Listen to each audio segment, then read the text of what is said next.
nih, mudah-mudahan ke depan selalu dapat rezeki supaya bisa ikutan private sama Sania lagi gitu ya kan. Panggilan Allah itu kita sambutlah gitu ya. Insya Allah dimudahkan. Sesungguhnya Allah tidak mengundang orang yang mampu, Tapi Allah memampukan orang yang diundangnya. Insya Allah umroh bersama Sania. Kebetulan ini umroh pertama istri saya. Oke. Terus kalau saya sih udah pernah dulunya ya, yang udah lama juga sih tapi gitu kan. Jadi ngerasa kangen gitu ya, kayaknya mau pengen balik juga gitu. Kalau mungkin yang spesial kalau menurut saya dari awal itu soal handlingnya ya. Jadi di sana langsung disambut, langsung bawain tasnya, langsung banyak lah ya yang kita dapat itu, kita kayak tinggal duduk gitu ya, duduk gitu kan. Dilayani ya. Pelayanannya sih bagus, terus untuk masuk bandara juga kayak ada yang ngawal gitu kan ya, yang sampai ke boarding ya, ke check-innya tuh. Begitu kita sampai mendarat di Jeddah. Mendarat di Jeddah tuh malam ya. Malam. Jadi di sana udah ada yang nyambut juga. Kemudian dari itu jadi kita karena kebetulan kemarin private ya. Jadi ke Madinahnya ataupun ke Mekahnya itu kita pakai mobilnya cuma ya sekeluarga ini aja gitu, nggak ada jemaah lain, nggak naik bus juga kan, kalau naik bus lama tuh ya. Jadi kita naik mobil Hyundai Stargazer kalau nggak salah ke Madinah, udah sampai depan hotel deh. Kamu gimana yang pertama kali tahu Madinah gitu? Kalau aku sih rasanya alhamdulillah balik sini lagi gitu, tempat yang mendamaikan hati gitu. Kalau kamu sendiri gimana tuh sampai Madinah? Ya, kan memang pertama kali umroh.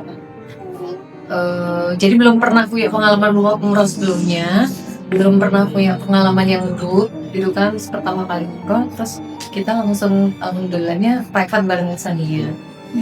Jadi ini kayak standarnya udah udah bagus banget nih. Mudah-mudahan ke depan selalu dapat rezeki supaya bisa ikutan private sama Sania lagi gitu ya, karena istirahat sebentar, sholat subuh di Masjid Nabawi itu Masya Allah ya.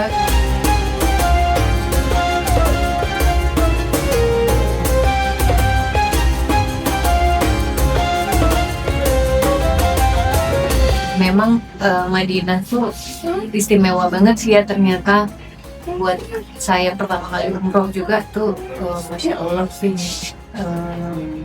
cantiknya, terus damainya, memang kata orang-orang bener gitu ya, kalau di Madinah itu tempatnya kita bersama Rasulullah gitu ya, jadi kayak kita bersama orang yang kita kasihi gitu, kayak apa, tenteram gitu ya.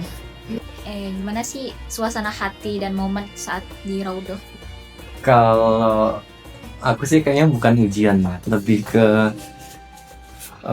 apa ya, ada hikmah di balik kejadian gitu ya.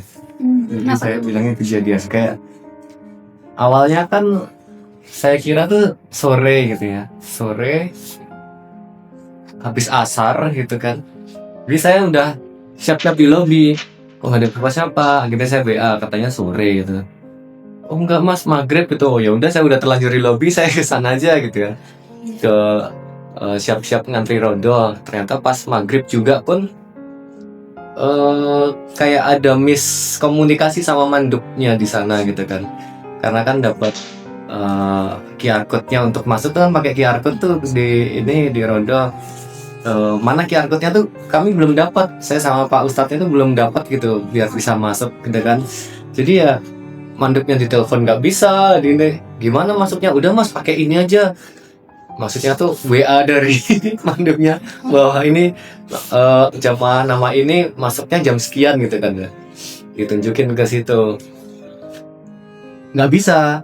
Saya buka lah aplikasi Nusuk gitu kan. Kan yang kemarin tuh saya juga umroh dari kantor kan. Saya pakai aplikasi Nusuk tuh masih ada gitu. Saya tunjukin, pertama nggak di-scan itu QR code-nya, saya tunjukin gini, oh ya masuk tuh. Lolos, pos 1 lolos. Masuk kedua saya kok bawa ini scan-scanan gitu kan, bisa nggak ya? Pak Ustadznya di belakang kan nggak ada QR code-nya tuh. QR code saya kan udah expired tuh kan, karena udah saya pakai gitu kan. Pas di depan di scan, bener nggak bisa ya karena udah saya pakai gitu kan. Terus saya bilang, ini dari mandupnya, dari syarikahnya, ini nomor saya gitu. Ya tapi mana QR code-nya, dia bilang gitu. Kiri gitu, soalnya ke kanan ke rodanya, kiri saya kelempar itu akhirnya. Saya pikir udah mikir gini kan, kenapa gitu ya, masa mau ke rodo aja nggak bisa gitu.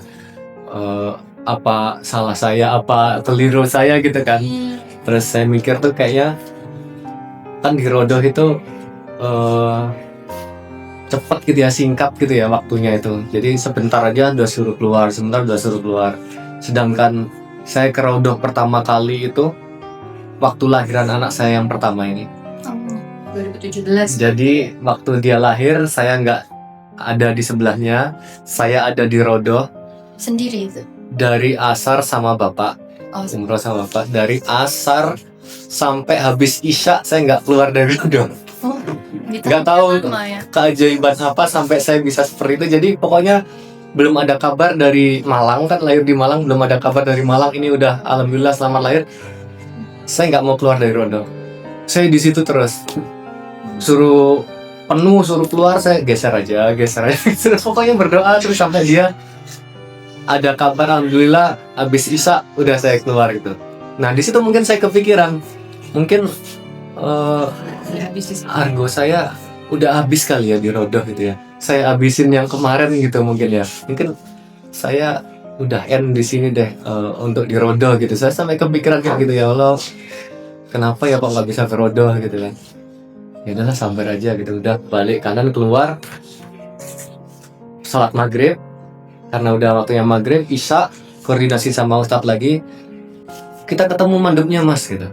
Oke gitu, mandupnya datang, habis isya tuh mandupnya datang, malah marah-marah. Nggak bisa, kan saya udah bilang jam segini, lah kan saya jam segitu udah telepon. Nah udahlah, nggak usah di ini ustadz udah gitu. Ternyata malam-malam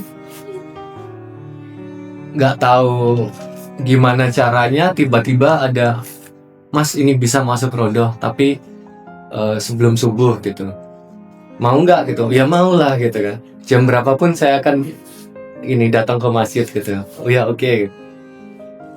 Pas ke sana nggak tahu, Hotel dulu ya. iya tidur dulu di hotel, terus malam-malam ke masjid lagi, dapat ada QR code-nya bener, di scan bisa. Cuma saya sama Pak Ustadznya tuh kayak terpisah gitu kan. Saya masuk duluan karena saya datang duluan, kan udah dikasih QR code-nya, udah pegang masing-masing tuh. Cuma nggak ketemu di situ sama Ustadznya. Ya udah Ustadz saya masuk duluan ya, udah jamnya gitu. Oke mas gitu. Pokoknya kan karena saya lupa jam berapa ya, jam 2:30 apa 3:30 gitu. Pokoknya mepet subuh lah. Saya kan orangnya kalau 3:30 ya 3:30 gitu kan pengennya gitu. Udah 3:30 gitu. Saya tunjukin pas ke askarnya tuh 3:30 tuh pas di jam tuh 3:30 gitu kan ya. Masuk gitu. Saya nggak berharap apa-apa sih sebenarnya. Pokoknya pengen datang aja tepat waktu aja sampai situ. Terus biasa kan kalau masuk rodoh tuh ada aja orang yang misal gitu kan. Karena dibagi 5 baris gitu kan. Ini maju duluan dikira oh kok ini cepat orang kesini gitu kan. Padahal tadi dia di situ. Enggak, saya biasa aja santai sih. Udah di sini stop gitu, sini jalan, saya nggak ke situ, udah di sini aja gitu. Masuk juga gitu, udah masuk masjid kan dikumpulin di kotak itu buat sholat dulu atau ya pokoknya nunggu antrian lah ya. Ada yang udah dibatasin tali itu dia nusuk ke tali, dimarahin sama askar. Saya nggak, diem aja udah. Lihat jam gini, berdoa Bismillah, subuhan di rodo. Beneran dong, subuhan di rodo. Jadi saya sore tadi saya berpikiran yang itu kayaknya ini deh jawabannya gitu. Saya nggak minta apa-apa, saya cuma udah ikhlas aja deh, ikhlas jalanin, masuk gitu kan. Terus sholat, karena rodo kan sebenarnya nggak pas masuk langsung rodo ya, agak ke depan gitu kan. Pokoknya ada tiang yang berbeda, kalau nggak salah warnanya emas, ya itu lah mulai batasnya rodo di situ. Saya sebenarnya masih sholat di belakangnya karena emang penuh gitu kan. Habisnya roda kan di depan tuh, nggak apa-apa. Sholat di sini masih bisa lihat makam Rasulullah juga kan di situ kan makamnya. Sholat di situ, nggak tahu askarnya Haji, Haji, maju, maju gitu kan, kayak suruh maju gitu, karena itu bukan roda sebenarnya, roda itu yang di depannya gitu. Oke, maju gitu, pelan maju lagi gitu kan, habis sholat 2 rakaat, salam mau berdiri, maju lagi. Entah kenapa yang buat subuhan tuh kan yang kayak kamu tadi bilang ada Dikasih tali gitu batas. ya, dikasih batas tali. Saya tuh dipanggil gini, suruh masuk, langsung ditutup. Set, subuhan nih. Jadi imam, terus yang belakangnya itu, terus polisinya, saya di belakang pas ini. Jadi 1, 2, 3. Soft ketiga dari imam. Kayak private Madinah. gitu ya. Kayak private gitu. Udah kayak, ya Allah di sini sholat subuh, alhamdulillah gitu kan, lama-lama di situ udah berdoa aja saya. Kayaknya argo saya dari nol lagi deh ini. Dapat lagi nih ya. Gitu deh agak subuhan di Rodo, alhamdulillah. Momen harunya kalau saya sih waktu Gitu Kak. iya waktu menyentuh Ka'bah. Jadi di tawaf wada ya, tawaf perpisahan itu, sebelum berangkat saya udah bilang ke anak-anak, ini tawaf wada, siapa mau pegang Ka'bah gitu. Si kakaknya ini malah Justru sebelum kita bilang mau Iya. pegang Ka'bah ya, dia kok kita nggak pegang Ka'bah gitu di waktu tawaf pertama kan, Iya. waktu umroh pertama, kakaknya komplain waktu pulang. Saya kira tuh kan sekredit itu kan ya, masa anak kecil gitu kan. Untungnya Mbak Putri sama ustadznya itu Luar biasa. iyalah pokoknya ngejagain anak-anak itu sampai pegang pakai apa, jadi pagar lah buat mereka itu. Kalau kakak dapat dia megang kiswah dapat ya kemarin ya, 2 kali ya. 2 kali pegang Ka'bah kan kakak, yang sama ibu, terus sama abah. Adiknya yang nangis tuh. Pokoknya udah sampai Tapi depan. pegang semua. Ayo mas, ayo mas, ayo satu begitu kan. 3 kali. Mbak Putri juga di belakang gitu. 3 kali. Habis itu udah deket banget sama Ka'bah, adiknya nangis, tapi kakaknya masih semangat, kakak masih semangat. Saya angkat gitu, pegang nggak? Jadi pegang. Kakaknya nggak nangis sama sekali ya, karena emang udah dari awal Iya. pengen pegang Ka'bah ya kak ya. Oh padahal Meskipun udah kegecet. desek-desekan gitu, udah sakit semua lah badan tuh. Udah di tawaf wada itu akhirnya udah kakaknya udah selesai. Kakak adik lah ya udah merasa dekat banget sama Ka'bah, udah megang gitu. Pas putaran ke-7 terakhir, saya sama Pak Ustadz bilang, Pak Ustadz sekali lagi yuk, apa Hajar Aswad gitu. Mau mas? Mau lah. Ayo gitu. Ustadz mau gitu, saya aja muter. Yang lain agak berpisah, jadi kamu sama Mbak Putri ya berlindung agak tapi melintir keluar gitu. Saya pakai strategi sama Ustadz, langsung mulai dari sini mas, langsung potong gini, oke. Sampai sana orang Turki semua gitu, tinggi semua. Ayo Ustadz, ayo gitu sampai. Jadi mereka tuh nggak megang mau ke Hajar Aswad tuh nggak cuma dorong tapi narik gitu. Saya juga ditarik ke belakang lah, mundur lagi saya gitu kan, mundur lagi, maju lagi, nggak tahu ada aja yang narik mundur lagi. Kayak kemarin Rodo saya udah gini dan terus masa minta lagi sih Hajar Aswad harus dapat gitu kan ya. Emang saya belum pernah nyium Hajar Aswad sih, pengennya ya Allah sekali ini aja gitu kan ya. Kalau enggak, tolonglah saya kapan-kapan dibalikin ke sini lagi, saya mau cium lagi pokoknya sampai dapat gitu. Jadi di pagi itu saya belum berhasil mencium Hajar Aswad, tapi semoga doa saya yang tolong kembalikan lagi, saya mau cium lagi tuh, Amin. semoga dikabulkan gitu ya, insya Allah. Kalau pengalaman saya yang mengharukan itu di pagi itu paling di tawaf wada. meskipun awalnya kayaknya kita feelsnya tuh kayak ayo fight, tapi begitu di depan Ka'bah Langsung mewek. sama Mbak Putri juga ya Allah Akbar, udah nggak bisa, udah nangis aja. Allah Akbar gitu. Ya, itu mungkin yang mengharukan ya. Kalau waktu umroh pertama tawaf tuh malah ceria ya, anak-anak juga alhamdulillahnya happy terus bisa sampai tahallul sampai selesai itu nggak ada rewel, nggak ada apa, semuanya Padahal itu tengah malam ya kita. Iya, malam, umroh betul. yang pertama Iya. itu malam, tapi anak-anak pun energinya full, moodnya juga full, semuanya alhamdulillah. Kita malah waktu tawaf tuh kan zikir sambil nyanyi gitu ya. Iya. Terus kayak banyak yang jamaah grup lain ngikutin gitu kan, Hmm. ngikutin cara kita bernyanyi, karena kalau nggak salah adik waktu itu ngikutin Pak Ustadz kan. Ya, Kita subhanallah alhamdulillah ini itu. deh. Karena itu jadi anak-anak jadi ini semangat Nah, gitu. iya. Terus jamaah lain tuh kayak pada ngikutin nyanyian itu gitu ya jadinya. Padahal kita cuman berenam ya, cuman berenam, yang lainnya kan udah kompak banget beberapa kan kelompoknya dengan suaranya kenceng-kenceng gitu. Cuman justru kita nyanyi-nyanyi lirik-lirik gitu banyak yang ngikutin ya. Banyak yang waktu Ustadz berdoa juga kayak banyak yang ngikutin nyautin gitu kan, nyautin gitu. Jadi kayak meskipun kita bukan sendiri sih, tapi grupnya kecil, tapi rasanya kayak menyatu gitu sama jamaah-jamaah yang lain gitu, kayak seolah-olah kita tuh nggak hanya berenam gitu, kayak banyak gitu. Dan enaknya kalau private tuh kita bisa fokus ya, nggak sibuk ngonten. Nggak sibuk ngonten. Jadi udah ada fotografernya, udah ada di videoin gitu, udah fokus aja ibadah, nanti konten tinggal minta, Mas tadi mana fotonya. Gitu. Jadi enaknya sih itu sih, saya merasa fokus gitu ibadahnya. Biasanya kan kalau ya kita tahu lah ya, kalau pas tawaf itu kan orang suka gini gitu kan ya, suka ya gitu. Terus kadang-kadang putar gini kan jadi nggak sah, itu kan harusnya Ka'bah di sini kita terus itu ya, dia nggak sengaja keputar gitu. Kalau kita udah fokus aja gitu, udah ada yang ngontenin gitu.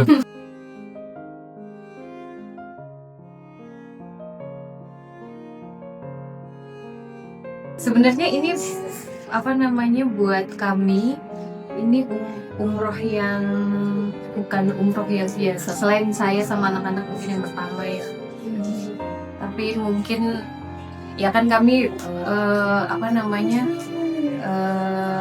pasangan yang tergolong belum senior masih 10 tahun ya, pasti ada ujian segala macam gitu. Nah sebenarnya kayaknya kalau dengar dari ceritanya Bulis tuh, kayaknya memang Bulis tuh dipercaya untuk membersamai jamaah-jamaah yang istimewa.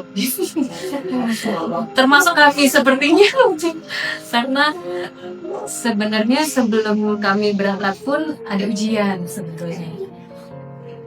Dan sepertinya ujian ini yang menjadi alasan kami berangkat. Kalau buat kami ini memang umroh yang istimewa karena sepertinya memang ada ujian yang mungkin diberikan oleh Allah supaya kami berangkat gitu mungkin ya.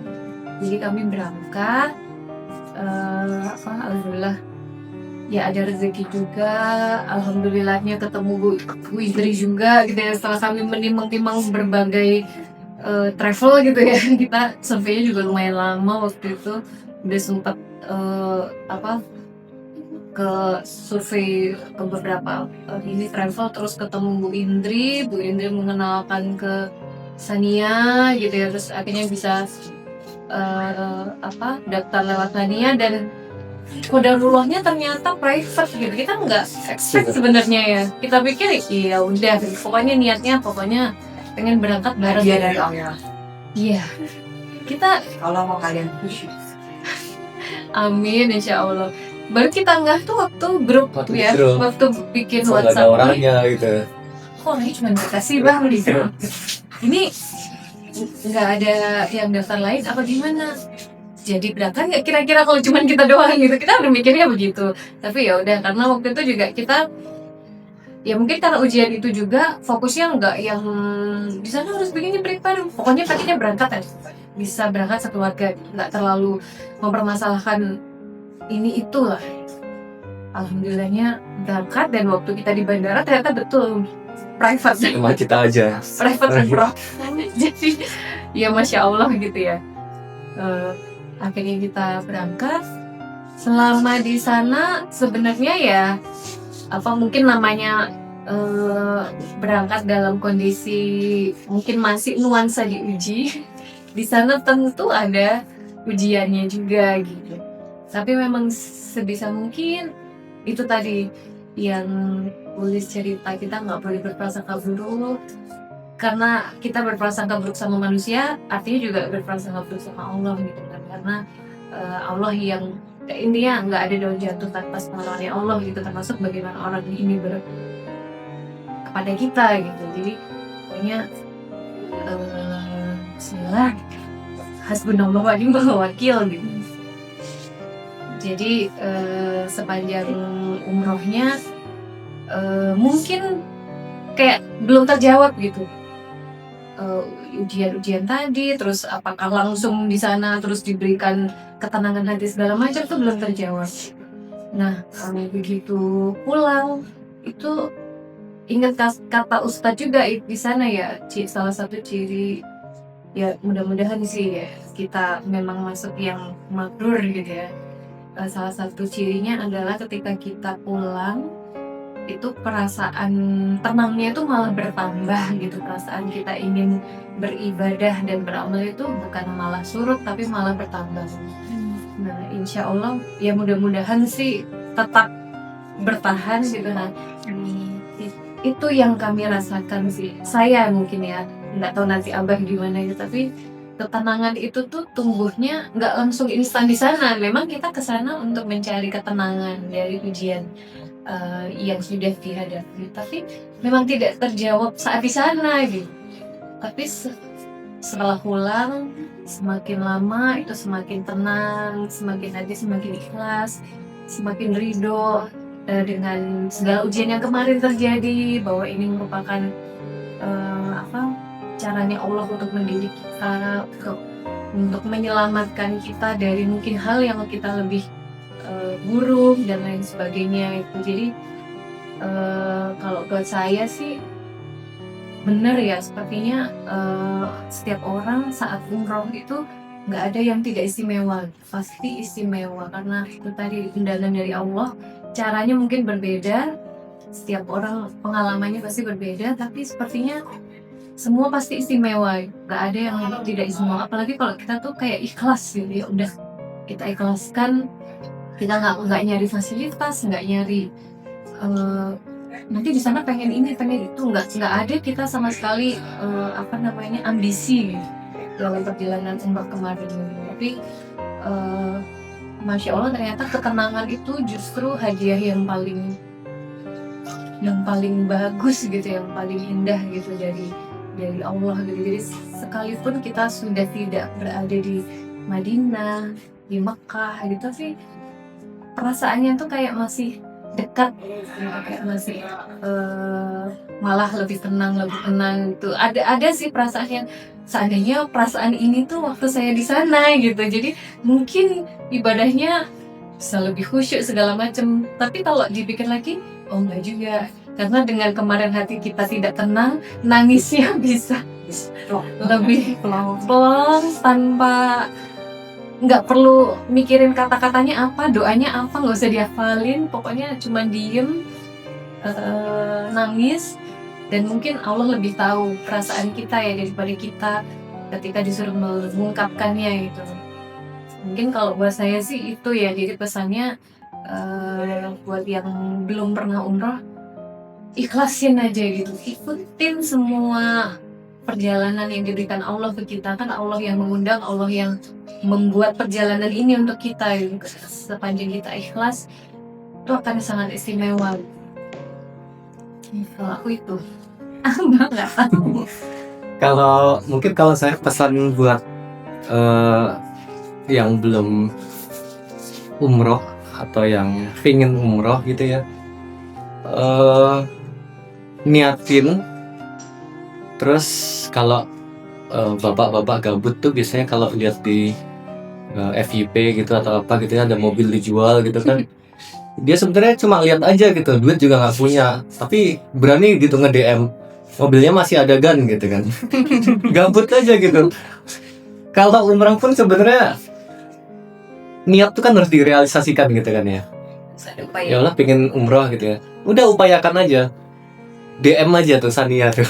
DM aja tuh Sania, ada lagi di bulan apa ya gitu, atau berapa gitu, udah tanya aja nggak apa-apa. Nanti kemarin kita juga berangkat tuh sebenarnya ada keperluan juga ya. Nah, ada udah alokasinya bukan untuk umroh sebenarnya, ada alokasi lain lah gitu ya. Kita udah itu nggak bisa dialihkan iya, kita udah memproyeksikan untuk ini nih harus segera nih, tapi habis itu Bismillah ya umroh aja gitu, iya gitu.